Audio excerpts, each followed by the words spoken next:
अफगानिस्तान के लिए अगस्त का महीना बहुत अहम है क्योंकि 5 साल पहले विड्रॉल कर गया वो अमेरिका जो 20 साल तक वहाँ जंग में मुलविस रहा। सेठी साहब, CNN की एक रिपोर्ट कहती है कि 5 साल हो गए तालिबान को वहाँ जीते और कब्ज़ा किए हुए, लेकिन अफ़गानिस्तान लूज़ कर रहा है। अफ़गानिस्तान तो लूज़ कर रहा है बहुत से तरीक़ों से, जिसके लिए वहाँ रेजिस्टेंस भी उभर रही है। लेकिन ये मेरा प्राइमरी क्वेश्चन नहीं है। मेरा प्राइमरी क्वेश्चन ये है कि तालिबान इतनी रेजिस्टेंस और इतने चैलेंजेस के होते हुए भी 5 साल सर्वाइव कैसे कर गए?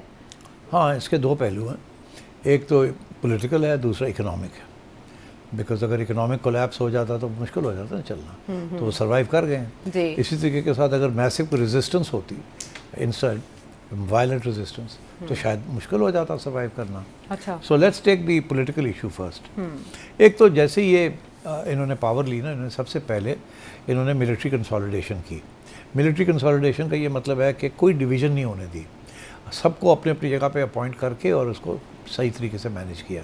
तो इसे और बिल्कुल हर जगह पे आपने आउटपोस्ट बना लिए। तो दैट वाज बिकॉज जंग करते रहे थे तो उनको पता था हाउ टू कंसोलिडेट मिलिटरीली, तो कोई ग्रुपबाजी नहीं होने दी, कंसोलिडेशन होगी। दूसरी बात ये थी कि बिकॉज ऑफ द कंसोलिडेशन इनके दरमियान के अंदर कोई लड़ाई झगड़े नहीं थे, बिकॉज पहले भी they had worked under one leader, and उसके बाद भी even now it's like that. Internally थोड़ी बहुत रेजिस्टेंस है, वो हम डिस्कस कर लेते हैं। हाँ। अभी रिसेंटली ये शुरू हुई है पिछले 1-2 साल के अंदर अंदर, और अब तेज़ हो चुकी है। और अब उन्होंने टारगेट करना शुरू कर दिया है उन शख्सियात को जो बड़ी प्रोमिनेंट हैं अफगान गवर्नमेंट में, उनको उन्होंने टारगेट किया है। कुछ इलाकों, एक ज़िले पे, बदख्शां के ज़िले पे तो कब्जा कर दिया बाकायदा, ऐसी इतला थी। ऐसे पहली बार हुआ है कि चैलेंज किया गया हो तालिबान के जो वहाँ हुकूमत है।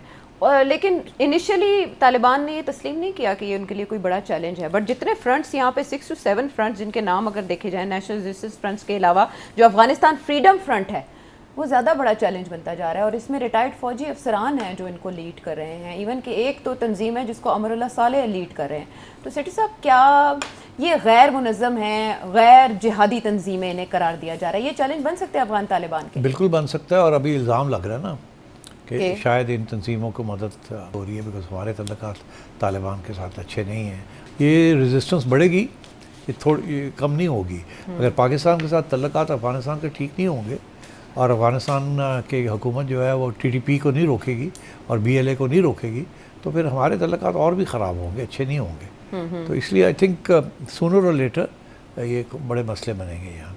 अब ये सारा नॉर्थ और ईस्ट में ये ग्रुप्स बनने शुरू हो गए हैं। और ये याद रहे आपको कि पंजशीर के अंदर अहमद शाह मसूद साहब के जो बेटे हैं, अहमद मसूद, उन्होंने भी अब हथियार उठा लिए। अब तो जाहिर है कोई ना कोई तो फीड कर रहा होगा ना कहीं से तो आ रहा है ना। और वहाँ भी अब शुरू हो गई हैं अटैक्स। इसी तरीके के साथ जो एक्स आर्मी चीफ है उनका during the earlier regime, general Yasin Zia, वो भी अब शुरू हो गए हैं। इसी तरीके के साथ बदख्शां के अंदर कयूम मलंग साहब हैं, वो अभी उनको पकड़ लिया मेरा ख्याल है। और फिर वो अमरुल्लाह सालेह जो हेड ऑफ अफगान इंटेलिजेंस थे, उन्होंने भी अपना छोटे मोटे ग्रुप्स बना लिए हैं। तो ये छोटी मोटी चीज़ें चलती शुरू हो गई हैं, पहले ये नहीं था। तो ये ख़त्म नहीं होंगी, ये बढ़ेंगी।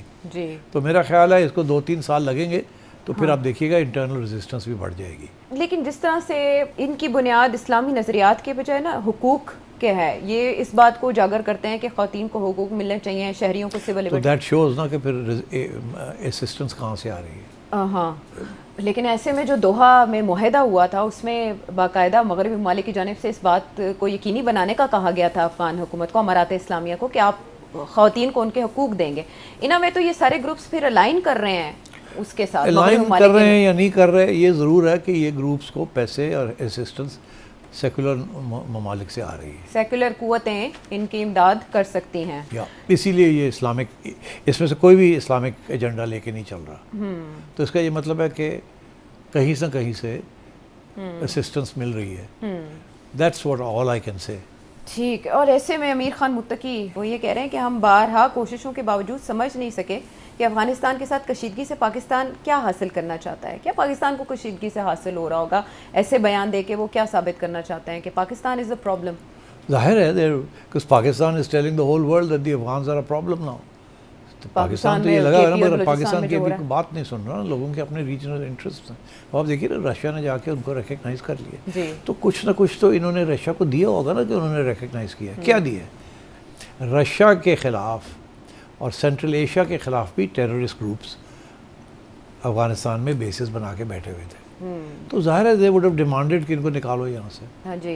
और क्योंकि वो इतनी बड़ी थ्रेट नहीं थे तो इन्होंने कुछ ना कुछ तो किया होगा ना, क्विड प्रो को, you scratch my back I scratch yours. तो रशिया ने तो अपना इनके साथ बना लिया ना। इसी तरीके से चाइना ने बना लिया। अब चाइना कहता है इनको कि जो यूगर्स हैं उनके ख़िलाफ़ वहाँ वो रेजिस्टेंस ग्रुप्स अफ़गानिस्तान में वो भी आ गए ना। तो चाइना ने भी इनको कहा है कि देखें अगर आपने हमारे साथ कारोबार करना है और ये सारा कुछ होना है तो इनको रोकें।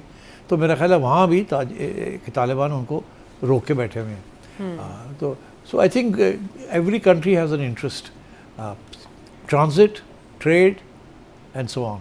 एक बड़ी इंटरेस्टिंग चीज़ है कि 2022 तक शॉर्टली जब 2021 में ये आए हैं ना जी, अगस्त में, 2021 अगस्त, तो ये 2022 पे इन्होंने ओपीएम की प्रोडक्शन ख़त्म कर दी थी जी।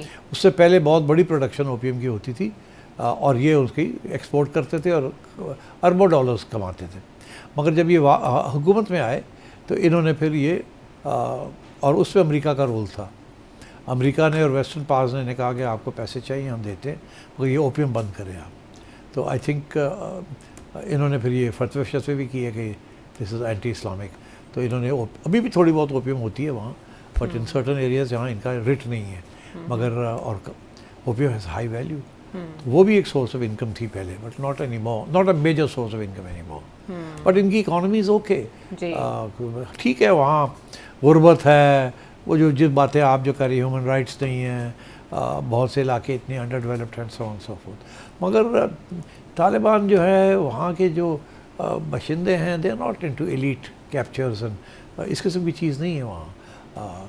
सो जितना पैसा कलेक्ट होता है वो खर्च हो जाता है और कुछ तो हथियारों भी होता है, वो weapons, because they need those, अपनी सिक्योरिटी एंड वेपन्स, और अपने लोगों को खिला पिला के रखना। पुराने ज़माने में आपको पता ना जो लश्कर होते थे उसके अंदर लूट मार जो होती थी वो माले गनीमत उनकी, हाँ बिल्कुल, वो सोल्जर्स को मिलती थी जी। तो यहाँ भी सोल्जर्स को they kept happy and so on. तो अभी मगर ये पहले कुछ खबरें आ रही थी कि सुप्रीम लीडर हिब्तुल्लाह साहब जो है उनके ख़िलाफ़ भी कुछ लोग प्लानिंग कर रहे हैं, और मेरा ख्याल है कि किसी न किसी स्टेज पे ये होगा। काबिल और कंधार ग्रुप्स जिनकी आप बात किया करते थे, मेरा ख्याल है वो कभी ना कभी आप देखिएगा एकदम एक रात को खबर आएगी कि कुछ हो गया है। Right, okay. तो ऐसे में 700 के करीब ट्रक्स जो हैं वो पाकिस्तान ने इंसानी बुनियादों पर अलाउ किए हैं अफ़गानिस्तान। अभी हाल ही की ये खबर है जो अक्टूबर 2025 से हमने बंद कर रखे हैं बॉर्डर अफ़गानिस्तान के साथ। आपको मुस्तकबिल करीब में कुछ इम्कानात दिखाई देते हैं कि तजारत बहाल हो पाएगी अगर दीगर ममालिक के साथ? मसला जो है ना बड़ा सीरियस है, संजीदा है। अच्छा, कि TTP का मसला है, BLA का मसला है। अब अफ़गान तालिबान शायद इतने स्ट्रॉन्ग भी नहीं है कि उनको डिसआर्म कर सकें या उनको ख़त्म कर सकें, या ना चाहते भी नहीं हैं, क्योंकि एक लेवरेज मिल जाती है उनको। एंड वो लेवरेज जो है वो एक तो वो इंडिया से इमदाद मिल जाती है, और दूसरा लेवरेज ये है कि पाकिस्तान को अंडर प्रेशर रखते हैं, ठीक, क्योंकि पाकिस्तान से भी उन्हें बहुत सी चीज़ें चाहिए। तो मेरा ख्याल है किसी न किसी स्टेज पे एक वक्त आएगा कि जब या TTP या BLA या बोथ, इनको पाकिस्तान कामयाब हो जाएगा डिग्रेड करने में। डिग्रेड से मराद ये है कि उनका जो इफ़ेक्टिवनेस है वो ख़त्म हो जाएगी या कम हो जाएगी।